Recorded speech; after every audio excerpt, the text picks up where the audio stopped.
बंगाल की तृणमूल कांग्रेस के कई नेता इस वक्त दिल्ली में हैं, जो दिल्ली की सड़कों पर धरना देने के लिए मजबूर हैं।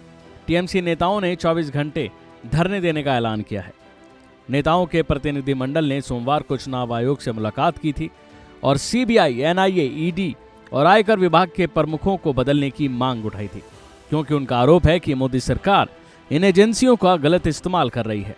उसके बाद सभी नेता चुनाव आयोग के बाहर धरने पर बैठ गए।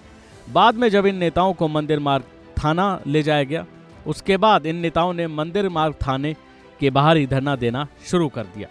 सुनिए क्या कहा टीएमसी नेता डोला सेन ने। इनकम टैक्स सब सेंट्रल एजेंसी को बीजेपी का ब्रांच ऑफिस मानता है और वो सोचते हैं सच्ची में कि मोदी है तो मुमकिन है, तो वो जो जी चाहे कर सकते। इसीलिए अभी तो इलेक्शन कमीशन का जुरिस्डिक्शन में हम सब है, मॉडल कोड ऑफ कंडक्ट चल रहा है, फिर भी उन लोगों का मन मर्जी, मोदी बाबू और अमित शाह का मन मर्जी, बीजेपी का मन मर्जी, एनआईए, सीबीआई, ईडी और इनकम टैक्स चल रहा है और सब अपोजिशन को डिस्टर्ब कर रहा है ताकि वो ढंग से शांति से इलेक्शन ना लड़ सके।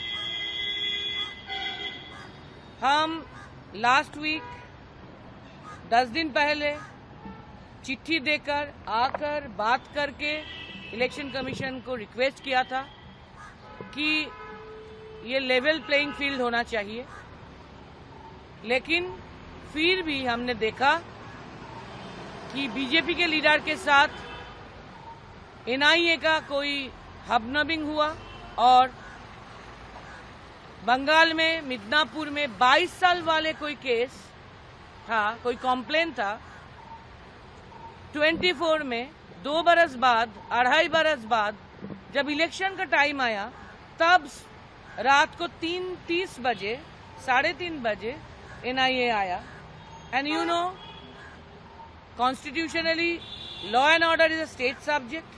फिर भी 3:30 बजे वो आया, दोनों को अरेस्ट किया बेवजह और 5:30 बजे लोकल थाने को पता किया। क्यों? पहले तो लोकल थाने को पता करना चाहिए था, उसके बाद अरेस्ट कोई भी करना है।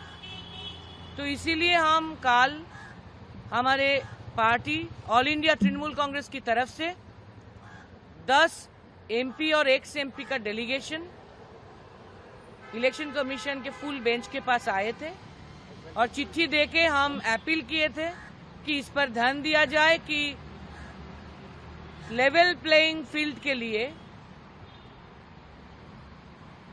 CBI, ED, NIA and income tax का जो चीफ है उसको बदल दिया जाए। बता दें कि धरना देने वाले टीएमसी नेताओं में डेरेक ओब्रायन, मोहम्मद नदीमुल हक, डोला सेन, साकेत गोखले, सागरिका घोष, विवेक गुप्ता, पूर्व सांसद अर्पिता घोष, शांतनु सेन और अबीर रंजन विश्वास और पार्टी पश्चिम बंगाल छात्र विंग के उपाध्यक्ष सुदीप भी शामिल हैं। नेताओं का आरोप है कि दिल्ली पुलिस ने धक्का देकर और दुर्व्यवहार करते हुए वो हमें पुलिस स्टेशन लाई थी। तो वहीं इस मामले में पुलिस का कहना है कि नेताओं को रिहा कर दिया है, वो अपनी मर्जी से रुके हुए हैं। सुनिए। कल अनपरमिटेड प्रोटेस्ट था जो रोड ब्लॉक की थी, उसके लिए डिटेन किया गया था और मंदिर मार्ग थाने में उनको ले जाके फ्री कर दिया गया था। इवनिंग में सनसेट से पहले ही बता दिया गया था कि वो फ्री है, लेकिन वो अपनी इच्छा से वहाँ बैठे हुए हैं। सर, क्या उनकी क्या डिमांड है, क्या बोल रहे हैं वो, क्यों रुके हुए हैं थाने के अंदर? वो अपनी इच्छा से वहाँ रुके हुए हैं और हमने कल ही उनको फ्री कर दिया था। वो अपनी इच्छा से जब चाहें तब जा सकते हैं। कल शाम को ही उनको फ्री कर दिया गया था, वो जब चाहें तब जा सकते हैं। तो क्या वो इस दौरान वो थाने से बाहर भी जा रहे हैं? हाँ, वो थाने के बाहर भी गए, रात को गए हैं बाहर, अपना खाना पीना, नहाना धोना करके फिर वापस पुलिस स्टेशन में आए। Thank you.